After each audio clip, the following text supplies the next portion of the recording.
L'isolement diplomatique du Qatar dans le golfe Persique. Comme d'habitude, sur cette chaîne, ce sont que des dépêches du jour même. Dans la foulée de la visite officielle de l'émir du Qatar, Tamim Ben Hamad Al Thani, à Paris, la question de la position de la France dans le dossier de la crise diplomatique entre Doha et ses voisins, l'Arabie Saoudite, les Émirats Arabes Unis et le Bahreïn, s'est évidemment posée. L'occasion de revenir sur les équilibres géopolitiques dans la région et sur le rôle potentiel joué par la France. Les relations entre la France et le petit émirat du Golfe ont souvent fait couler beaucoup d'encre.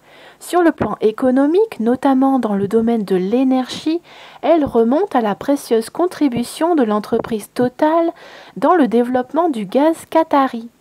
L'entreprise française se targue d'une présence au Qatar, de façon continue depuis 1936, soit 35 ans avant l'indépendance du pays. Dans les années 1990, Total a joué un rôle important dans le développement du gaz naturel liquéfié, GNL, du petit émirat, devenu leader mondial dans le domaine depuis une dizaine d'années. Les relations diplomatiques soutenues entre les deux pays reflètent des relations commerciales assez solides. Du métro aux Airbus, en passant par les avions de combat Rafale, les contrats entre Paris et Doha, lors de la visite d'Emmanuel Macron en décembre dernier, ont dépassé les 10 milliards d'euros. Selon un rapport de l'ambassade de France au Qatar, qui date de février 2017 et qui porte sur les échanges commerciaux entre les deux pays en 2016, le Qatar est le deuxième client de la France à l'échelle du Golfe, derrière les Émirats Arabes Unis. Politiquement, et en dépit des soupçons récurrents de financement du terrorisme, qui ne peuvent concerner le Qatar à lui seul, Doha a participé, aux côtés de Paris, aussi bien à l'intervention militaire en Libye en 2011 qu'à la coalition arabo-occidentale en Irak et en Syrie contre l'État islamique en 2014 cette fois-ci. Le petit émirat du Golfe est aussi célèbre pour les relations ambiguës entretenues avec une partie de la classe politique française qui a pu ici ou là profiter des largesses financières de l'émirat et pour le déploiement ostentatoire de son soft power, notamment en France. Seulement après la grande proximité sous Nicolas Sarkozy, François Hollande a semblé préférer au Qatar la puissance saoudienne. Donc on a des nouveaux équilibres géopolitiques au Moyen-Orient. Au Moyen-Orient, il existe aujourd'hui 3 axes géopolitiques. Le premier est l'axe de la modération, mené par l'Arabie Saoudite et les Émirats Arabes Unis. Le mot modération s'explique aussi bien par l'attitude adoptée au moment des printemps arabes, prudence et méfiance à l'instar de la Russie, donc comme la Russie, que par celle à l'égard d'Israël. Le deuxième, c'est l'axe de la résistance, mené par l'Iran, la Syrie et le Hezbollah libanais. Il a largement bénéficié du concours de la Russie dans le cadre du conflit syrien. Le troisième, enfin, c'est l'axe islamo-réformateur, mené par Ankara, c'est la capitale de la Turquie, Doha et le réseau des frères musulmans. À ces 3 axes s'ajoutent des puissances extérieures qui influent sur ces axes, Washington et Moscou essentiellement, ainsi que des acteurs régionaux qui se trouvent aux confins de ces axes, l'Égypte, proche de l'Arabie Saoudite et des Émirats, mais aussi conciliante avec le pouvoir syrien, la Jordanie, dépendante financièrement des pays du Golfe, mais pas tout à fait alignée politiquement.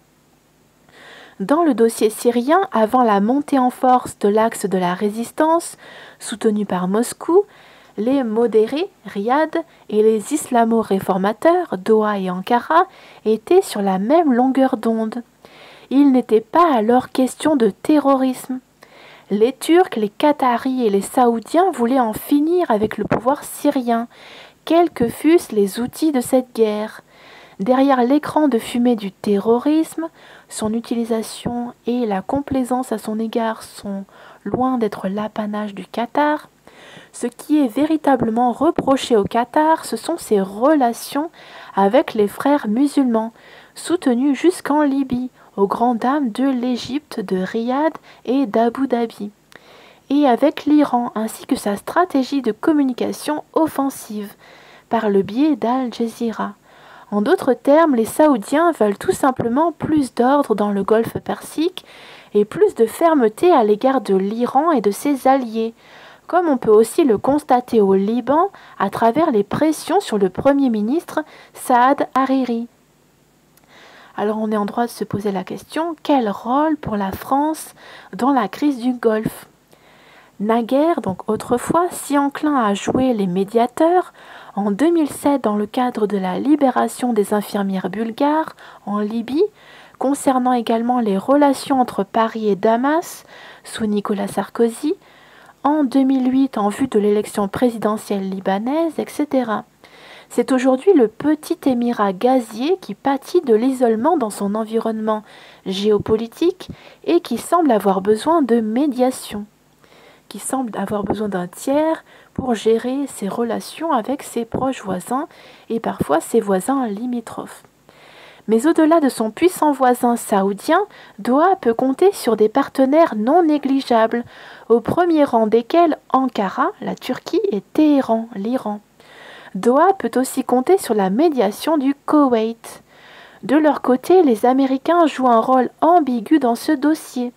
Une certaine prudence après le soutien apporté aux adversaires du Qatar. Il faut dire que ces dissensions dans le Golfe, ces désaccords, affaiblissent la stratégie américaine contre l'Iran. Dans ce contexte, c'est le rôle joué par la Russie qui attire le plus l'attention. C'est vraiment le seul dénominateur commun et en quelque sorte le seul médiateur global. En dépit de sa grande hostilité vis-à-vis des frères musulmans et malgré des relations plus que cordiales avec les Émirats arabes unis, Moscou a décidé d'offrir au Qatar une main tendue bienvenue en cette période difficile. D'ailleurs, des discussions sont en cours sur l'achat par le Qatar du système anti-aérien russe S-400, ce qui suscite de vives critiques saoudiennes. Les Saoudiens auraient demandé à la France de faire pression sur la Russie pour éviter une telle transaction et le président français refuse d'intervenir en ce sens. Aujourd'hui, le Qatar semble satisfait de l'état de ses relations avec la France. Une France prudente qui ne souhaite ni froisser l'allié saoudien, ni isoler l'allié Qatar. France qui salue simplement la médiation koweïtienne et qui refuse de s'impliquer directement dans ce conflit régional. Alors est-ce que c'est la France qui est prudente ou est-ce que c'est la France tout simplement qui privilégie l'aspect financier sur le fait de tendre la main d'un point de vue diplomatique et stratégique vers un petit pays qui ne peut pas s'en sortir tout seul. Fin de cet article, à plus.